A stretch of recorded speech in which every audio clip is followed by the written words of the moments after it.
Hello everyone, welcome back to my channel. आज मैं फिर आप लोगों के लिए लेके आ गई हूँ इंग्लिश का एक नया चैप्टर। इस चैप्टर का नाम है अमांडा। आप लोगों ने देखा होगा कि जब भी हम टीनेज में आ जाते हैं, थोड़े से बड़े हो जाते हैं, तो मम्मी पापा की बातें हमें अच्छी नहीं लगती। वो किसी बात पे हमें रोक टोक करते हैं तो हमें अच्छा नहीं लगता।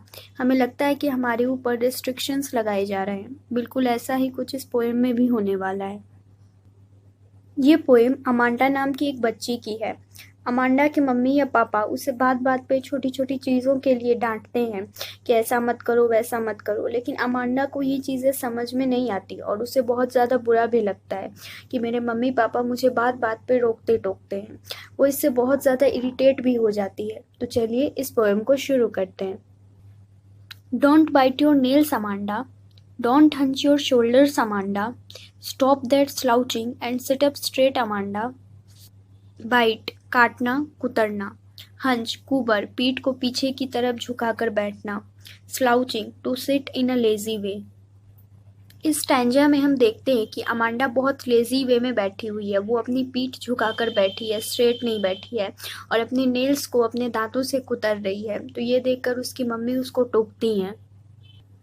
उसकी मम्मी उसको मना करती हैं कि तुम अपनी नेल्स मत चबाओ अमांडा, ये एक बैड हैबिट है।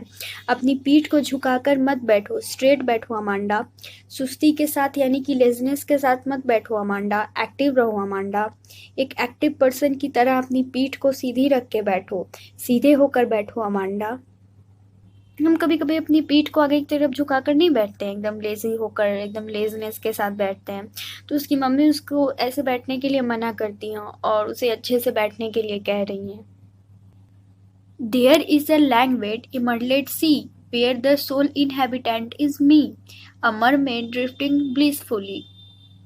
लैंग्वेज शांत स्थिर, इमर्लेट हरा, सोल अकेला, इनहेबिटेंट निवासी रहने वाला, मरमेड जल परी, ब्लिसफुली यानी कि खुशी से। इस स्टैंजा को ब्रैकेट में बंद किया गया है। क्यों? क्योंकि ये चीज़ें उसकी मम्मी या फिर वो नहीं बोल रही है, ये उसकी इमेजिनेशन है। वो ये चीज़ें इमेजिन कर रही है। अब वो अपनी मम्मी की बातों से तंग आ गई थी और उनकी बातों पे ध्यान नहीं दे रही थी। उसे शांति चाहिए थी। वो अपनी मम्मी की बकबक से तंग आ गई थी। अब कोई भी पेरेंट्स तो बकबक नहीं करेंगे, वो अपने बच्चे की भलाई के लिए बोलेंगे, लेकिन उसे उस वक्त ये चीज़ नहीं समझ आ रही थी। वो अपने मन को शांत फील करवाने के लिए इमेजिन कर रही थी, कल्पना कर रही थी कि एक एकदम से शांत और स्थिर समुद्र है जहाँ कोई शोर नहीं है, वहाँ उसकी मम्मी भी नहीं है जो उसे डांट सके। वो एक हरे रंग के पानी वाला सी है और वहाँ वो एकदम अकेली है। वो एक जल परी है और उस पानी में एकदम आराम से शांति से तैर रही है। वहाँ उसे कोई भी रोकने टोकने वाला नहीं है। वहाँ वो एकदम बिल्कुल अकेली है। Did you finish your homework, Amanda? Did you tidy your room, Amanda? I thought I told you to clean your shoes, Amanda. Tidy यानी कि साफ करना। अमांडा अपने ख्यालों में खोई रहती है और तभी उसकी मम्मी उससे पूछती है कि अमांडा, मैंने तुम्हें अपना रूम साफ करने को कहा था, क्या तुमने वो किया? तुमने अपना होमवर्क अभी तक कंप्लीट किया कि नहीं किया? मैंने तुम्हें अपने शूज साफ करने के लिए कहा था, क्या वो साफ हो गए हैं? I am an orphan roaming the street. I pattern soft dust with my hushed bare feet. The silence is golden, the freedom is sweet. कुछ वर्ड मीनिंग्स देखते हैं। ऑर्फन, ऑर्फन यानी कि अनाथ। रोमिंग, टहलना। हश्ड, शांति से, साइलेंटली। बेयर, नंगा, खाली। वो अभी भी अपनी मम्मी की बातों को इग्नोर करती है और उसका जवाब नहीं देती है। वो फिर से अपने ख्यालों में खो जाती है और सोचती है कि वो एक ऑर्फन चाइल्ड है। ऑर्फन यानी कि अनाथ, जिसके मम्मी पापा इस दुनिया में ना हो और वो सड़कों पर अकेली घूम रही है। सड़क पर जो मिट्टी लगी हुई है वो उससे खेल रही है। उसने चप्पल भी नहीं पहने हैं और वो अपने पैरों की उंगलियों से इस डस्ट में तरह तरह के पैटर्न्स, फिगर्स बना रही है। वो ये सब बिल्कुल साइलेंटली, शांति से कर रही है। वहाँ उसे कोई रोक टोक नहीं कर रहा है। यहाँ कोई भी उसे रोकने टोकने वाला नहीं है। वो कहती है कि मेरे लिए ये साइलेंस बहुत ही गोल्डन, बहुत ही अच्छा है। मुझे यहाँ बहुत शांति मिल रही है। यहाँ पे मुझे रोकने टोकने वाली मेरी मम्मी नहीं है। मेरे पास अब फ्रीडम है। मैं जो चाहे वो कर सकती हूँ, जहाँ चाहे वहाँ जा सकती हूँ। अब मुझे फ्रीडम मिल गई है और ये फ्रीडम मेरे लिए बहुत ही स्वीट, बहुत ही प्यारी है। Don't eat that chocolate, Amanda. Remember your acne, Amanda. Will you please look at me when I'm speaking to you, Amanda? Acne यानी कि पिंपल्स।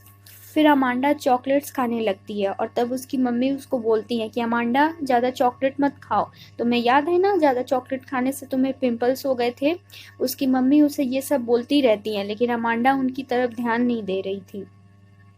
ये देखकर उसकी मम्मी उसको डांटते हुए कहती हैं कि अमांडा, मैं तुमसे बात कर रही हूँ, क्या तुम मेरी तरफ देखोगी? I am Rapunzel. I have not a care. Life in a tower is tranquil and rare. I will certainly never let down my bright hair. Care यानी कि चिंता, ट्रैंक्विल शांत, रेयर असाधारण, ब्राइट चमकदार। अब ये स्टैंजा समझने के लिए आपको रैपुंजल की स्टोरी समझनी पड़ेगी। रैपुंजल एक प्रिंसेस होती है जो कि बहुत ही ब्यूटीफुल थी। उसके हेयर्स काफ़ी लंबे और खूबसूरत थे।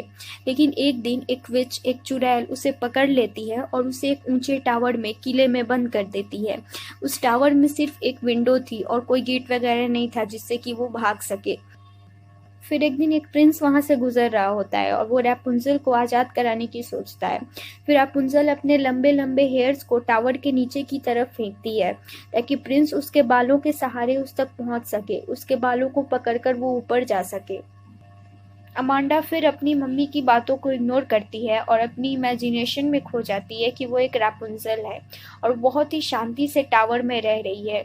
वहाँ वो अकेली रह रही है और कोई भी उसे परेशान करने वाला नहीं है।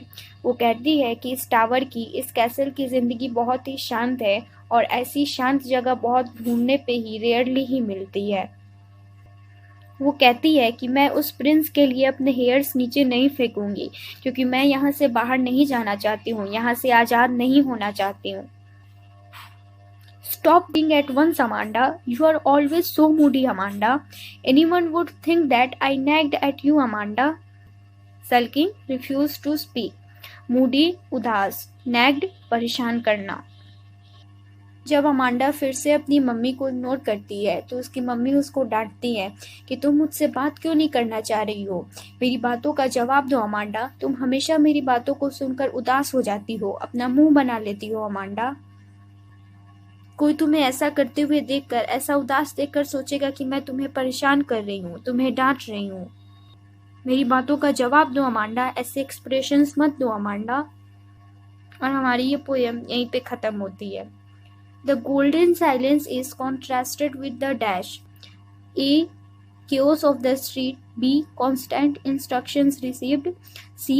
Sweetness of freedom. D.